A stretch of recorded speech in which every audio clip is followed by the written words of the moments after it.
Halo teman-teman, terutama yang sedang belajar metodologi penelitian, ayo kita belajar lagi supaya jago Metopen. Kali ini saya akan share, lalu kita akan lanjut belajar tentang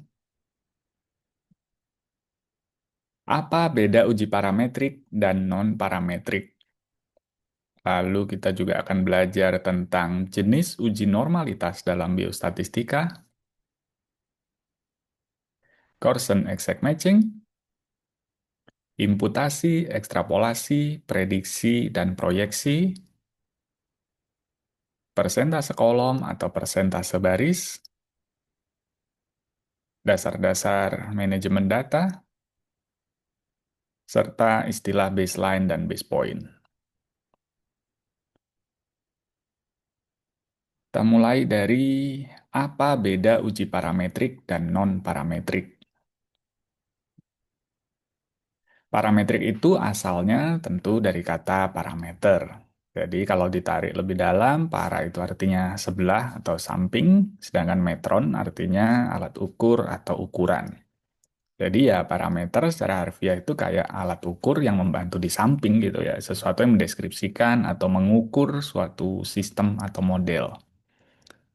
Jadi parametrik artinya berhubungan dengan parameter. Dalam statistik, model parametrik artinya model yang mengandalkan parameter-parameter tertentu untuk menggambarkan data. Nah, kalau model non-parametrik itu lebih fleksibel, dia tidak mengasumsikan bentuk distribusi tertentu. Jadi biasa disebut kalau datanya tidak normal pakai analisis non-parametrik. Kira-kira seperti itu. Jadi yang terkenal kalau untuk model parametrik itu misalnya regresi linear atau ANOVA. Sedangkan untuk model non-parametrik itu ada uji Mann-Whitney, uji Kruskal-Wallis, atau regresi kernel.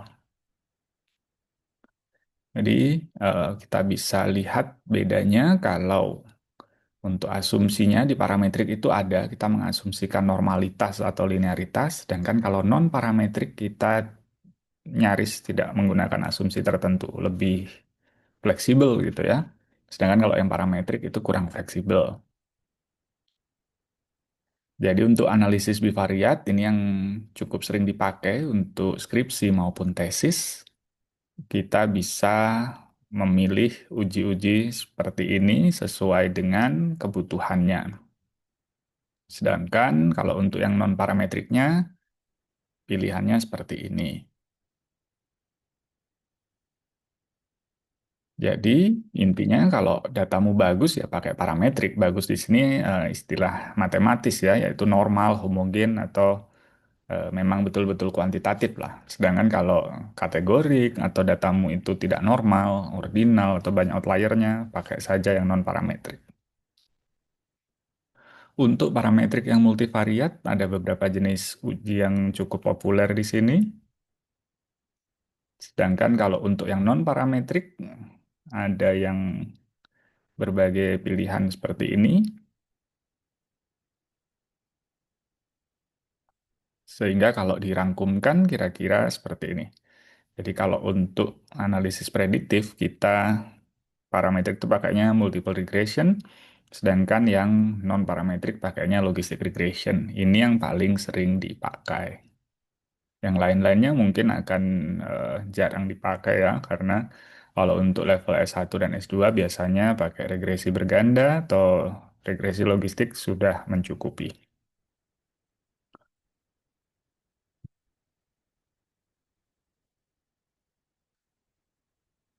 Nah, terkait dengan normalitas data, kita cek dulu ada beberapa jenis uji normalitas dalam biostatistika. Yang terkenal itu Shapiro-Wilk dengan Kolmogorov-Smirnov. Keduanya merupakan uji normalitas yang sering disebut, sering dipakai di konteks perkuliahan S1 atau S2. Tapi cara pakai dan kondisi kapan dia dipakai idealnya itu beda. Untuk uji Shapiro-Wilk itu biasanya kalau untuk jumlah sampel kecil, kira-kira di bawah 50. Dia ini lebih powerful untuk mendeteksi ketidaknormalan karena jumlah sampel yang kecil cenderung tidak normal karena Prinsip sampling adalah semakin banyak semakin baik. Nah, sedangkan kalau Kolmogorov-Smirnov sendiri itu cocok kalau jumlah sampel besar, lebih dari 50. Ada yang bilang lebih dari 100, lebih baik ya. Prinsip yang tadi, lebih besar lebih baik. Jadi untuk sampel besar pakainya Kolmogorov-Smirnov, sampel kecil pakai Shapiro-Wilk. Seperti itu. Jadi, kalau datamu sedikit, misalnya cuma 45 pasien, ya pakai Shapiro-Wilk. Kalau sekitar 100, ya pakai Kolmogorov-Smirnov aja. Beberapa orang sih kadang-kadang eh, tetap kadang malah nggak pusing ya mau pakai uji yang mana gitu. Yang penting dites aja normalitasnya. Tapi misalnya yang seratusan pun ada juga yang lebih suka pakai Shapiro-Wilk. Seperti itu. Hati-hati di sini kalau datamu super besar, banyak itu ya, 300 gitu misalnya. Jadi semua uji normalitas itu terlalu sensitif, jadi lebih cenderung akan bilang, oh ini normal dan sebagainya. Sehingga eh, karena ini sesuai dengan teorema central limit theorem, jadi data yang besar itu akan cenderung normal, meskipun sebetulnya ya mungkin tidak normal gitu kalau lihat yang lebih variatif gitu kita milihnya lebih bener gitu dalam artian benar-benar random kita ndak lakukan kriteria inklusi eksklusi ya mungkin sebetulnya nalar kita pun akan bilang ini tidak normal tapi karena kita punya sampel besar secara matematis akan dinilai sebagai normal. Lihat saja grafiknya, histogramnya seperti apa trennya. Jadi harus hati-hati. Boleh cek normalitas pakai rumus, tapi juga lihat visualisasinya. Bisa histogram atau QQ plot. Kira-kira seperti itu. Jadi kalau tidak normal itu tidak usah takut ya. Jadi kalau data tidak normal misalnya, sebaran data tidak normal ya nggak apa-apa. Tidak semua sebaran data itu normal kok memang. Gitu. Sampaikan saja karena normal atau tidaknya itu nanti membantu memilih analisisnya seperti apa. Yang cocok, apakah dia parametrik atau non-parametrik.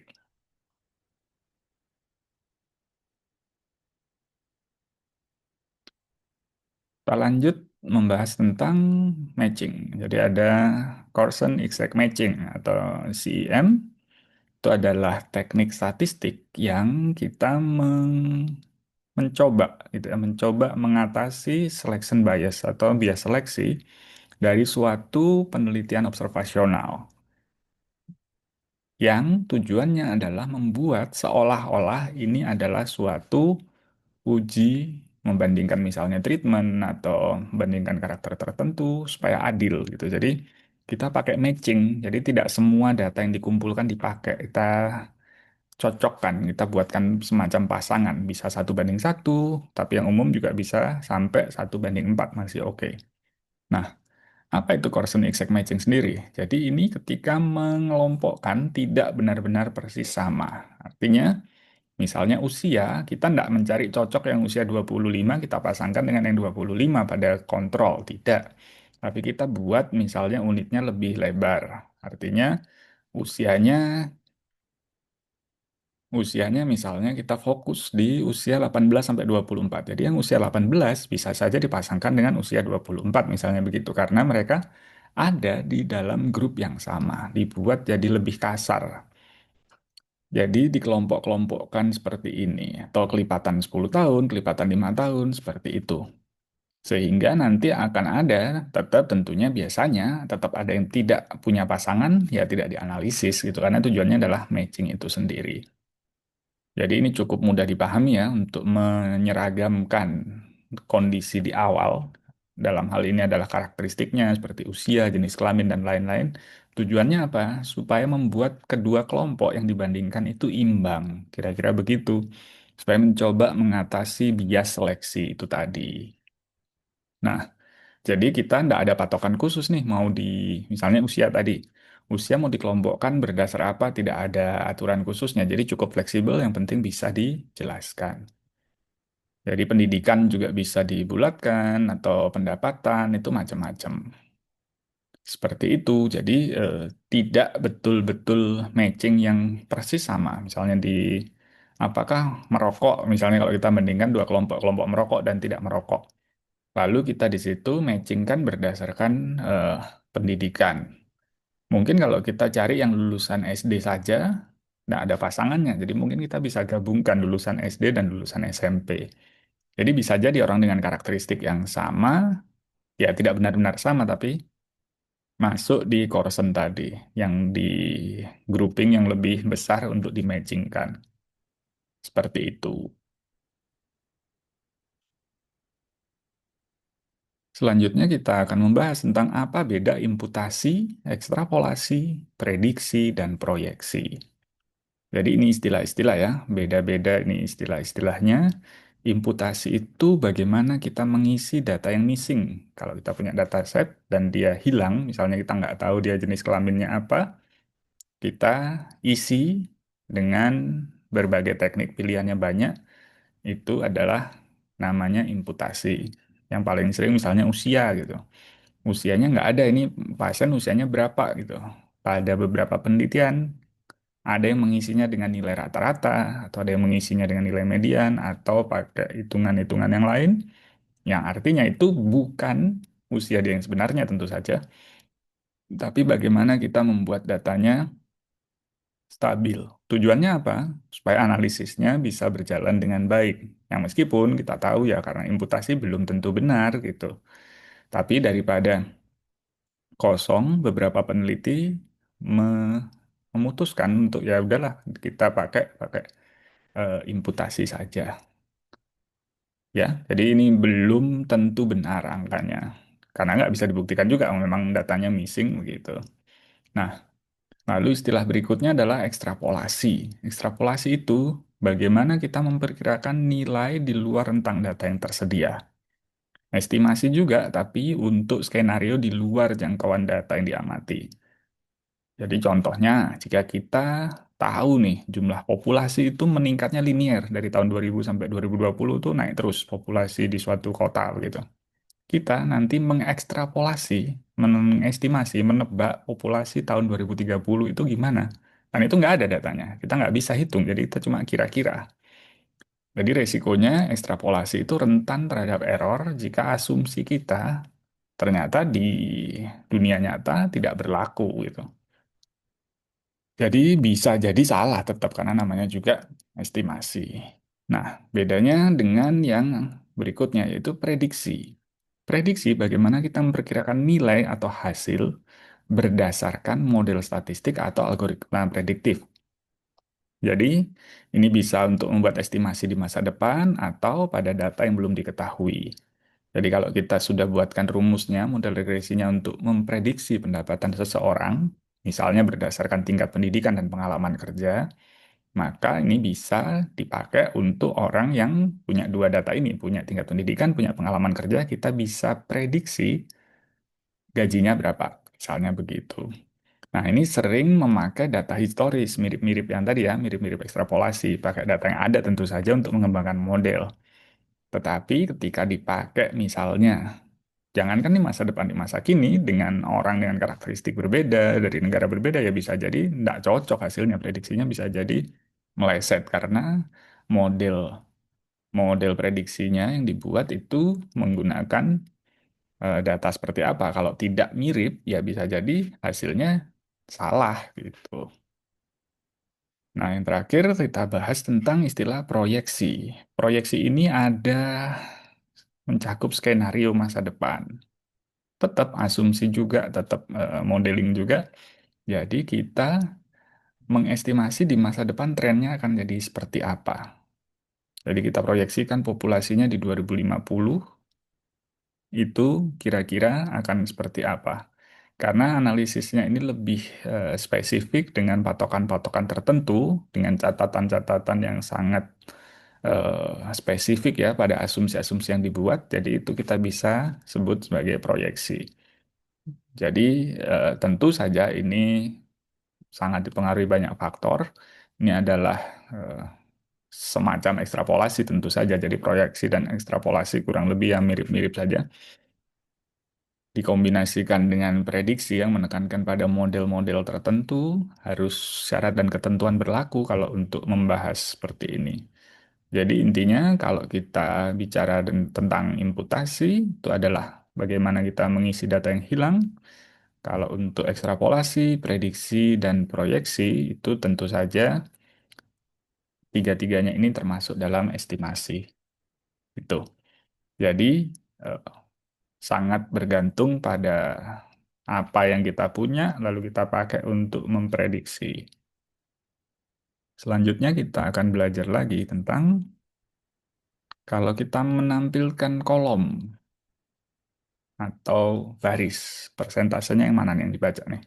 Jadi kalau kita punya tabel gitu ya, kalau tabel pasien tergantung tujuan sebenarnya. Kalau mau membandingkan faktor risiko, jadi ketika faktor risikonya itu ada di baris, kita pakainya persentase kolom.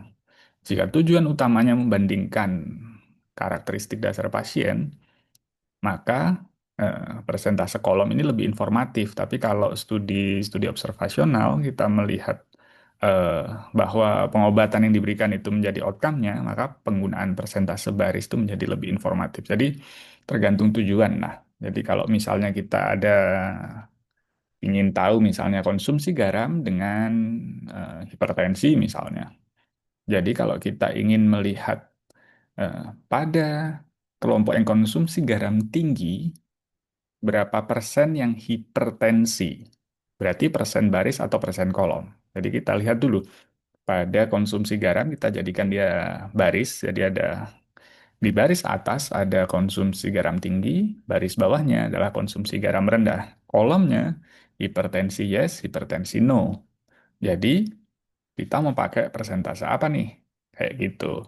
Jadi tergantung tujuannya. Apakah kita mau ngomong eh, pada yang hipertensi, mayoritas konsumsi garamnya tinggi. Itu tentu beda dengan yang kita kalau kita mau ngomong pada yang mengkonsumsi garam tinggi, persentase hipertensinya sekian. Jadi sebetulnya sesuaikan saja dengan tujuan penelitian. Angkanya tidak akan bermasalah ya, karena angkanya pasti akan benar gitu. Angkanya mau dibaca persen atau dibaca kolom, dua-duanya benar, meskipun angkanya bisa beda jauh. Tetapi bagaimana kita menarasikannya, bagaimana kita menginterpretasikannya, itu yang menjadi masalah yang kita harus hati-hati. Selanjutnya kita belajar tentang data manajemen. Data manajemen dan analisis itu ya sebetulnya cuma ada tiga langkah dasar ini. Prinsip dasar data manajemen itu buat data mentah, lalu di cleaning istilahnya. Yang ketiga di analisis. Udah, tiga langkah ini aja. Nah, yang pertama, kalau kita buat data mentah, kita harus simpan dengan baik, aman, dan juga menjaga privasi tentu saja. Jangan sampai data yang kita pakai dalam penelitian, data mentahnya hilang. Ketika nanti mau di cross check tidak bisa, jangan sampai begitu. Jadi bisa secara fisik, bisa juga disimpannya nanti berlapis, artinya berkali-kali di copy misalnya. Jadi kalau pas input data, kita input apa adanya dulu. Atau bisa juga kalau tadi kertas dijadikan digital di foto, gitu. Itu masuknya di database mentah. Jadi bisa database structure atau unstructure, bentuk tabel atau bentuk bukan tabel. Selanjutnya, ketika kita rapikan menjadi file analisis gitu ya, sebelum dianalisis kita buat file utama pakai bentuk tabel tentu saja biasanya, itu masuknya di cleaning dan restructuring. Ini harus dibersihkan dengan baik, jangan sampai membuang data penting.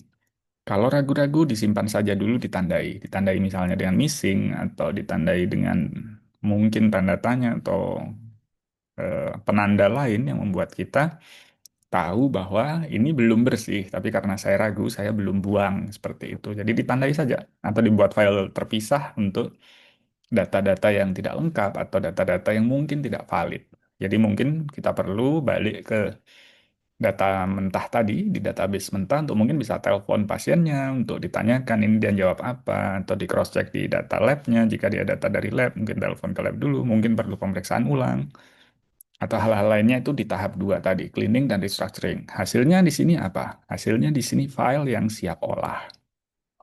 Nah, ketika sudah siap olah, masuk ke tahap tiga. melakukan analisis statistik. Kalau sudah di tahap ini ya sudah, silahkan dilakukan sesuai aturan-aturan yang berlaku, sesuai logika penelitian yang ada, mengikuti sistematika penelitian yang sesuai di protokol misalnya atau di proposal penelitian, ikuti saja, pilih, lakukan dengan alat bantu yang sesuai. Lalu kita terakhir membahas istilah baseline dan base point. Jadi kalau baseline itu disebutnya adalah nilai awal, kondisi awal atau data acuan yang menjadi pembanding untuk mengukur perubahan dampak atau efektivitas suatu intervensi.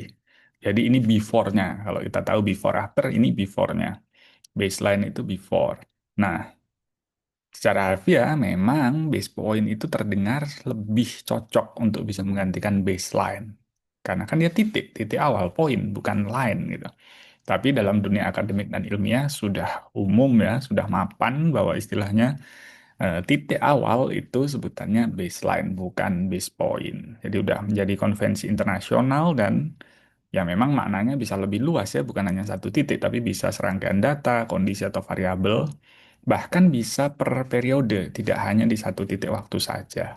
Jadi mungkin bandingkan di tahun 50-an ke tahun 80-an ke tahun 2010-an misalnya begitu. Jadi kalau untuk bahasa Indonesia pun supaya aman kita kadang juga bilang awal dan akhir gitu atau kadang ya tetap pakai baseline saja tidak masalah gitu.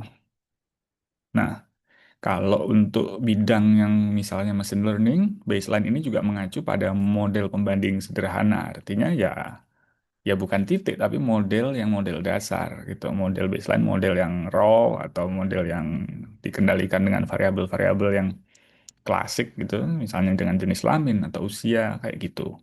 Jadi baseline memang cakupannya lebih luas, sehingga base point malah tidak terkenal. Yang terkenal ya baseline yang umum dipakai. Begitu. Jadi semoga penelitiannya lancar, semoga cepat selesai tugas-tugasnya, semoga sharing ini bermanfaat. Jika belum subscribe, tolong bantu dengan subscribe, like video ini. Terima kasih.